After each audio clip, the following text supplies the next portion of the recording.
망연자실에서 기쁨으로, 앞에도 하나 붙인다면 망연자실에서 사명의 기쁨으로 라는 말씀의 제목으로 함께 은혜를 나누고자 합니다.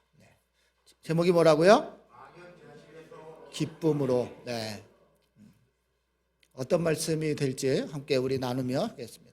여러분, 제가 상담을 공부하면서 또 상담을 하면서 계속 느끼는 생각들이 있습니다.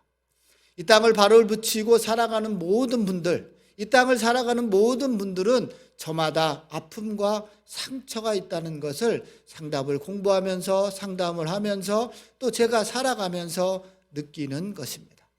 여러분, 우리가 이렇게 겉으로 보기엔 이렇게 양복도 빼입고 멀쩡해 보이지만 행복해 보이는 것처럼 느끼지만 수없이 많은 페이스북에 올라오는 글들을 보면 세상 모든 사람들은 행복한 것 같고 나만 불행한 것처럼 느끼는 것 같지만 겉으로 멀쩡해 보이고 행복해 보이는 모든 사람, 그들 모두의 마음속 깊은 곳에는 누구에게도 말할 수 없는 또 꺼내기 어려운 아픔들이 다 간직하고 있다는 사실입니다. 그래서 여러분, 최민초라는 작가, 제가 이 작가는 잘 모르는데 책은 읽어보지 않았는데 거기 아무도 없나요? 라는 이 책 제목 앞에 서평, 출판자 서평이 있는데 제가 그것을 보면서 문득 이런 생각이 들었어요. 거기 보면 이렇게 적혀져 있습니다. 여러분도 어쩌면 이런 경험들이 있을지 모르겠어요. 저도 이런 경험이 있는데 올려주시면 깊은 밤 문득 눈을 뜨면 산중에 혼자 갇힌 것처럼 적막했다. 공포에 질린 나는 소리쳤다. 내 이야기를 들어줄 사람 거기 누구 없나요? 아무도 없나요? 여러분, 이런 경험은 한 번씩 있으실 것입니다. 어느 날 깊은 밤에 문득 눈을 뜨면 세상에 나 혼자 버려진 것 같은 그런 공포스러운 밤이 있었습니다. 그리고 누군가에게 소리치고 싶은 거예요. 내 얘기 들어줄 사람 누구 없나요? 라고 소리치고 싶을 때가 있을 것입니다. 내 얘기를 들어줄 한 사람, 힘들 때든 슬플 때든 기쁠 때든 어떤 때이든 간에 내가 손을 내밀면 저와 여러분의 손을 붙잡아주고 또 내 얘기를 들어줄 한 사람이 있다면 그는 축복받은 행복한 사람일 것입니다. 동의하십니까, 여러분? 그런 사람이 있으면 좋겠죠. 여러분, 아픔과 상처는 없는 사람은 한 사람도 없습니다. 모든 사람은 다 아픔과 상처가 있어요. 그러나 그 아픔과 상처를 가지고 있는 사람들 간에 이런 차이는 있어요. 어떤 차이냐면 어떤 사람은, 어떤 이는 그 아픔과 상처를 딛고 일어서서 다른 사람의 이야기를 들어주는 한 사람이 있는가 하면 어떤 이는 그 아픔과 상처 안에 주저앉아서 그 자리를 벗어나지 못하고 끼어있거이 살아가는 그런 사람들이 있다는 거예요. 여러분은 어느 쪽이십니까? 상처를 딛고 일어선 사람입니까? 아니면 여전히 그 상처를 벗어나려고 몸부림치고 있는 사람입니까? 아니면 그 상처와 아픔의 자리에 그저 그렇게 머물고 있는 사람입니까? 여러분, 오늘 우리가 읽은 이 본문 사도행전 1장은 이 사도행전 1장에 있는 제자들의 모습은 어쩌면 세 번째 모습이에요. 아픔과 상처를 부둥켜 안고 그 자리에 머물고 있는 자들이에요. 지금 제자들은 주님이 승천하신 그 하늘을 멍하니 바라보며 어찌할 바 몰라 멍하며 멍하니 하늘만 쳐다보고 있습니다. 여러분, 한마디로 망연자실, 이럴 때 쓰는 말이 망연자실이죠. 여러분, 아무것도 할 수 없이 황당한 일을 겪거나 어쩔 수 없는 일을 당할 때 그냥 그 자리에 털썩 주저앉아 멍하니 하늘만 쳐다보는 것, 이게 망연자실이죠. 여러분, 망연자실의 한자는 이렇게 돼 있죠. 사전적에 황당한 일을 당하거나 어찌할 줄을 몰라 정신이 나간 듯이 멍함, 이게 여러분 망연자실이에요. 여러분, 어쩌면 사도행전의 시작은 망연자실입니다. 오늘 말씀의 제목처럼 망연자실에서 주님의 복음을 증거하는 삶으로 그 기쁨으로 한 발 한 발 나가는 것이 바로 사도행전입니다. 그러면 여러분, 어떻게 우리도 이런 삶이 있었고 어쩌면 지금 내가 이런 망연자실한 그런 삶을 살아가고 있는지도 모르겠어요. 그런데 여러분, 이런 망연자실의 삶에서 이 사명의 기쁨으로 한 발짝 한 발짝 나아갈 수 있으려면 어떻게 해야 할까? 우리 삶에 이런 일이 일어나려면 어떻게 해야 할까? 오늘 두 가지로 살펴보고자 합니다. 여러분, 첫 번째는 망연자실한 현실을 인정하고 그 자리에서 주를 바라보는 것입니다. 이 망연자실한 현실을 인정하고 그 자리에서 주를 바라보기 시작하는 거예요. 여러분, 제자들은 주님의 십자가의 죽음을 받아들일 수 없었죠. 우리 지난 시간에 요한복음 마지막을 살펴봤는데 주님의 죽음을 받아들일 수가 없었죠. 주님이 죽었다는 것이, 주님이 십자가에서 죽으셨다는 사실이 믿어지지 않았어요. 그들에게 죽음은 패배고 모든 것이 끝났다 생각하기 때문에 그들은 유대인들이 두려워서 숨어 있었어요. 문을 잠그고 숨어 있었죠. 우리가 지난 시간에 살펴본 것입니다. 그리고 이제 그런 그들에게 주님이 나타나셨고, 그들에게 오늘 사도행전 1장 1절부터 6절, 5절까지에 보면 그들에게 하나님 나라의 일을 말씀하시고 그들에게 이렇게 말씀하십니다. 예루살렘을 떠나지 말고 아버지께서 약속하신 것을 기다리라, 그렇게 명합니다. 여러분, 그들은 이제 이 부활의 주님을 만난 거예요. 실망이 낙심에서 기쁨으로 다시 바뀌고 있는 거예요. 부활의 주님을 만난 그들은 꿈에 부풀어 있는 거죠. 부활하신 주님과 함께 회복된 나라, 새로운 나라, 하나님의 나라가 이루어질 것을 꿈꾸고 있었다는 거예요. 여러분, 6절에 보면 그렇게 질문하는 거예요. 6절을 보시면 주께서 이스라엘 나라를 회복하심이 이때이니까 라고 하는 거예요. 제자들이 늘 주님과 함께 했던 3년 반 공생기간 동안에 주님께 늘 물었던 거예요. 하나님, 이스라엘 나라의 회복이 이때입니까? 이제 주님이 십자가에 죽으시고 그것을 믿지 못했지만 이제 부활의 주님을 만나고 부활의 주님이 그들과 함께 40일 동안 하나님의 나라의 일에 대하여 말씀하시니 이제 그때가 왔구나라고 생각한 거예요. 주께서 이스라엘 나라를 회복하심이 이때입니까? 라고 말하는 거예요. 이제 그들의 생각한 일들이 현실로 닥칠 것이라 생각했던 겁니다. 이제야 드디어 하나님 나라가 도래하는구나. 이제 두려움도 없이 이제 주님의 제자로 큰 소리치며 사는 시대가 오게 되었구나라고 그 부푼 마음으로 주님께 묻고 있는 거예요. 여러분, 신앙생활하는 우리들이 늘 주님께 묻는 질문 아닙니까? 주님, 그때는 언제입니까? 주님, 그때가 언제입니까? 우리의 삶이 좀 나아질 때가 언제입니까? 여러분, 이런 이 질병과 아픔과 이런 고통에서 벗어날 때는 좀 언제입니까? 하나님, 물질에서 자유로울 때가 하나님 언제입니까? 그때가 지금입니까? 그때가 지금 포기하시옵소서라고 하는 우리의 질문들이에요. 그런데 여러분, 이러한 제자들의 질문과 우리의 질문에 주님은 늘 우리가 이해할 수 없는 의아한 답변을 하십니다. 그게 7절이에요. 7절에 뭐라고 되어 있어요? 때와 시기는 아버지께서 자기의 권한에 두셨으니 너희의 알 바가 아니다. 여러분, 이런 말 들으면 가슴이 철렁 내려앉죠? 제자들은 지금 막 꿈에 부풀어서 이제 주님의 제자로 큰소리치며 살아갈 것이다 생각했는데 그때는 때와 시기는 너희가 상관할 거 아니다. 한마디로 말하면 뭐예요? 그런 거 알려고 하지 말아라. 그런 거 알려고 애쓰지 말아라. 너희의 알 바가 아니다라고 말하는 거예요. 그러면서 뭐예요? 8절, 우리가 잘 아는 8절 말씀을 하시는 거예요. 오직 성령이 너희에게 임하시면 너희가 권능을 받고 예루살렘과 온 유대와 사마리아 땅끝까지 이르러 내 증인이 되리라. 여러분, 이것이 끝이에요. 이것을 끝으로 주님은 하늘로 올라가 버리신 거라고요. 뭔가 될 것처럼 막 부푼 꿈을 주셨는데 우리에게 증인의 삶을 살라고 하시고 주님은 부활 승천하셔서 하늘로 올라가 버린 거예요. 여러분, 이게 의미하는 게 뭘까? 여러분, 우리가 주님을 처음 만났을 때 어떤 마음이었어요? 여러분, 우리가 처음 만났을 때 막 하나님이 뜨거울 때를 한번 상상해 보세요. 성령 체험하고 막 세상이 아름답게 보였죠. 막 문제가 지어지지 않았어요. 어떤 어려움이 와도 어떤 두려움이 와도 다 벗어날 것 같았어요. 아무런 문제가 문제 같지 않을 때가 있었어요. 막 주님만 생각하면 가슴이 막 먹먹해지고 눈물이 막 주룩주룩 흘렀던 적이 막 있었잖아요. 저 여러분의 삶 가운데. 찬양의 가사처럼요, 구주를 생각만 해도 이렇게 좋거든. 주 얼굴 배울 때는 얼마나 좋으랴. 이럴 때가 있었잖아요. 그런데 이 시간이 막 길어지면 좋을 텐데 어느 날부터 갑자기 주님이 느껴지지 않아. 그 주님이 보이지도 않는 거예요. 기도를 열심히 하지만 하나님의 응답은 더디고 그 응답이 되지 않을 때가 얼마나 많습니다. 산적한 문제들이 우리의 현실 앞에 막 수북수북히 쌓여가고 있는 걸 경험합니다. 그러니 여러분, 오늘 이 제자들처럼 하늘만 멍하니 쳐다보는 시간이 늘어나고 있지는 않습니다.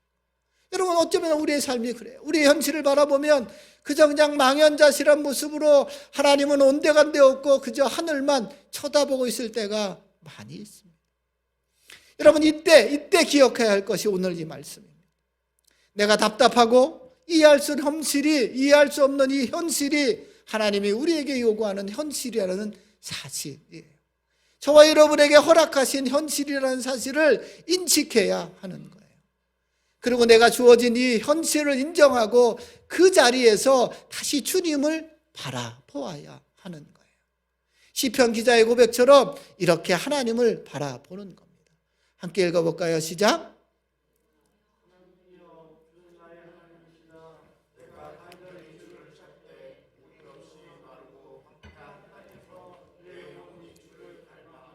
내 육체가 주를 앙모하나이다. 아멘. 여러분, 뭐라고요? 내가 간절히 주를 찾되 물이 없어 마르고 황폐한 땅에서. 여러분, 이런 땅이 아니면 좋겠지만, 우리의 삶이 풍요로우면 좋겠지만, 내가 하나님을 믿는다는 것, 내가 망연자실한 삶 속에 있을지라도, 물이 없어 마르고 황폐한 땅일지라도 내 영혼이 주를 바라보는 것, 내 육체가 주를 앙모하는 것이에요. 여러분, 우리의 현실을 바라보면 오늘 이 제자들처럼 망연자실할 수밖에 없습니다. 그저 하늘만 멍하니 쳐다볼 수밖에 없습니다. 그러나 여러분, 그곳에서 다시 일어나서 주를 바라보기 시작하는 거예요. 그러면 다시 우리 안에 기쁨이, 주님이 주신 기쁨이 넘쳐나게 되는 거예요. 여러분, 제 삶을 돌아보면 어려움 투성입니다. 현실을 바라보면 그저 멍한할 수밖에 없어요. 어머님은 이제 잘 일어나지도 못하고 경제적으로 어렵고 교회는 어려워져 가고 현실을 바라보면 그저 하나님만 멍하니 쳐다볼 뿐이에요. 아무것도 할 수 없는 그런 상태 같지만 그 자리에서 다시 주를 바라보기 시작하는 거예요. 그 자리에서 일어나서 주를 바라보기 시작하면 그 사명대로 이 증인의 삶을 살기 시작하면 우리 안에 다시 기쁨이 넘쳐나는 거예요. 물이 없어 마르고 황폐한 땅에서 내가 주를 앙모합니다. 하나님, 내가 주를 바라봅니다. 그렇게 일어나는 거죠. 그러면 우리 안에 다시 기쁨이 샘솟는다고 주님이 오늘 우리에게 말씀해 주고 있는 거예요. 저는 오늘 말씀을 듣는 들꽃들이 이 망연자실한 현실 속에서 다시 일어나 주를 바라보는 그 은혜가 저와 여러분에게 넘쳐나기를 주님의 이름으로 축원합니다. 두 번째는요, 망연자실한 현실을 인정하고 그 자리에서 다시 오실 주님을 바라보는 것입니다. 여러분, 지금 제자들은 지금 하늘을 뚫어져라 쳐다보고 있습니다. 주님이 올라가신 그 하늘, 구름으로 가려진 그 하늘을 추목하여 보고 있어요. 10절에 보시면 이렇게 돼 있죠. 10절, 올라가실 때 제자들이 자세히 하늘을 쳐다보고 있는데 흰 옷 입은 두 사람이 그들 곁에 서서. 여러분, 이 쳐다보고라는 말이 헬라어로 아테니저라고 하는데 이 말의 의미는 뭐냐면 열중해서 보는 거예요. 그냥 그것을 뚫어져라 쳐다보고 있는 겁니다. 11절에도 천사가 무엇을 쳐다보느냐, 이 쳐다보는 이 말도 비슷한 헬라어지만 이 말은 추목하여 보는 거예요. 그러니까 지금 천사가 묻는 거예요. 뭘 이렇게 열중해서 보고 있니? 뭘 이렇게 주목해서 보고 있니? 여러분, 제자들의 마음은 이런 거예요. 이게 지금 우리 앞에 일어난 현실이 긴가민가 하여서 더욱 자세히 그 현상을 쳐다보고 있는 거예요. 주목해서 쳐다보고 있는 거예요. 여러분, 이 비슷한 똑같은 말이 여러분 여러분이 잘 아는 마가복음 14장 67절에 있는데 이런 말이에요. 베드로가 불 쬐고 있는 것을 보고 주목하여 이르되 너도 나사렛 예수와 함께 있었도다 하거든. 계집종이 베드로를 눈여겨보고 있는 거예요. 주목해서 보는, 너 맞지? 라고. 그러니 여러분, 지금 이 제자들의 마음도 이 동일하게 하늘을 바라보고 있는 거예요. 여러분, 지금 제자들이 왜 하늘을 멍하니 쳐다보고 있을까요? 이 상황이 믿겨지지 않는 거예요. 이 현실을 받아들일 수가 없는 거라고요. 여러분, 우리도 그럴 때가 있잖아요. 지금 우리에게 처해진 현실을 받아들이는 게 너무 어렵지. 하나님이 우리에게 허락하신 이 환경을 이해하는 게 너무 어려울 때가 있어서 하늘만 그냥 멍하니 쳐다볼 때가 있는 거지. 여러분, 기쁨의 삶을 산다는 것, 여러분, 증인의 삶을 산다는 것, 이 주어진 현실을, 우리에게 허락하신 이 현실을 그대로 받아들이는 거예요. 인정하는 거예요.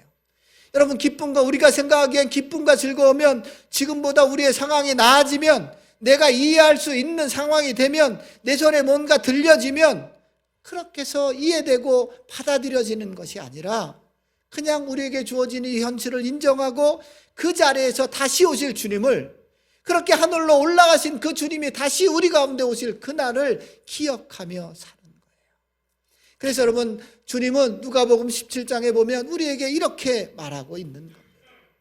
하나님의 나라는 볼 수 있게 임하는 것이 아니요 또 여기 있다 저기 있다고도 못하리니 하나님 나라는 너희 안에 있느니라. 하나님 나라는 우리 안에 있다라고 말씀해 주시는 거예요. 우리는 우리의 환경과 우리의 여건이 좋아지면 우리가 증인의 삶을 살 수 있을 것 같고 하나님의 말씀대로 살 수 있을 것이라 그렇게 말하지만, 우리에게 여전히 형편이 궁핍하고 우리 손에 아무것도 없을지라도 우리 안에 하나님의 나라를 소유하면 증인의 삶을 살 수 있다라고 그렇게 말하고 있는 겁니다. 그런 여러분, 기쁨과 즐거움은 이것을 믿고 바라보는 거예요. 처음에 바라본 그 망연자실 하늘로 올라가신 그 주님이 다시 그렇게 내려오실 것을 기대하며 사는 거예요. 그래서 여러분, 뭐라고 돼요? 천사가 올려주시면 하늘로 가심을 본 그대로 오시리라. 하늘로 가심을 본 그대로 오시리라. 이것을 믿고 오늘을 살아가는 거예요.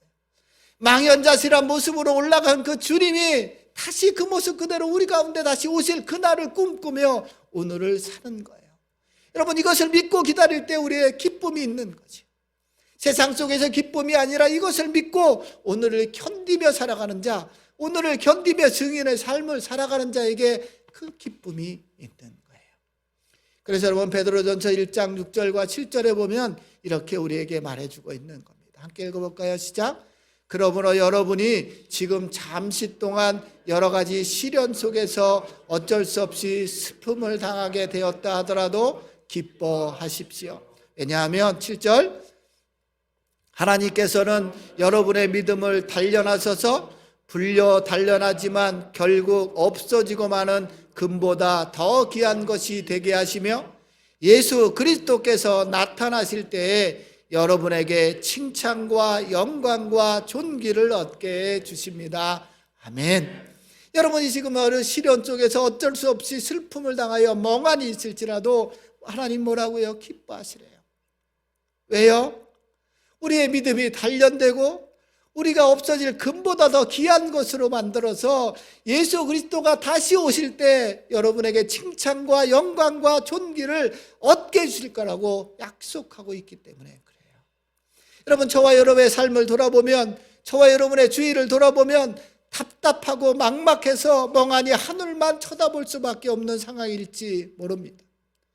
그러나 이 망연자실할 수밖에 없는 상황 속에서 다시 오실 주님을 기억하며 바라보기 시작할 때 우리는 일장의 제자들이 아니라 한 발 더 나가는 제자의 모습으로 증인의 삶으로 살아갈 수 있게 되는 것입니다.